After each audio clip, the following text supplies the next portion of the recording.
I'm here in Gaza and all I see is food, water, and opportunity. The United Nations is supposed to deliver this food to the Palestinians in Gaza, but they're not doing that. Instead of getting it to Gazan civilians, they leave it here to rot. Depuis plusieurs semaines, le gouvernement israélien maintenant multiplie les invitations à la presse étrangère, mais pas que la presse. Beaucoup d'influenceurs aussi ont été invités. Certains se sont fait payer le voyage. Le message que veut envoyer l'armée israélienne et son gouvernement, c'est que cette nourriture qui est arrivée du côté israélien, du point de passage de Kerem Shalom, qui est maintenant du côté de Gaza, elle attend sous le soleil que les Nations unies et les organisations internationales daignent venir la chercher. Le pays investit plus de 50 millions de dollars dans une campagne qui vise à effacer l'image des enfants émaciés par la famine dans l'opinion publique.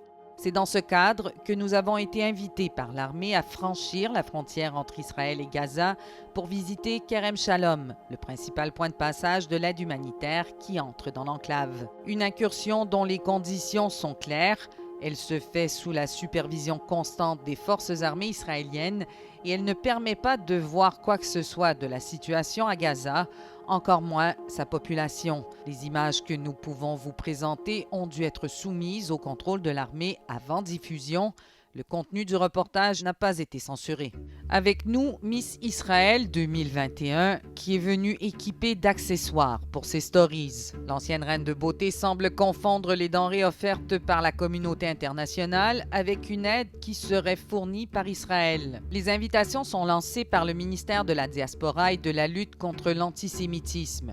Un premier contingent d'influenceurs américains et arabophones choisis pour leurs opinions favorables à Israël ont ainsi pu faire partie d'un nombre infime de civils autorisés à franchir la frontière de Gaza depuis le début de la guerre. Comme notre équipe, les influenceurs n'iront pas plus loin que ce vaste entrepôt à ciel ouvert. Aucun des influenceurs que nous avons rencontrés ou ceux dont nous avons étudié les publications n'a parlé avec les organisations internationales d'aide humanitaire ou avec des Gazaouis.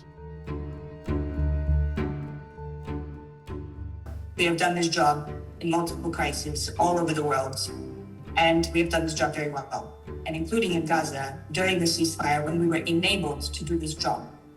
We did it very well. The only thing that has changed is that we have lost access. Le cadre intégré de classification de la sécurité alimentaire, l'IPC, répétait ses avertissements. Il a fini par décréter que la famine touche maintenant 1,5 million de Gazaouis dans un rapport publié la semaine dernière.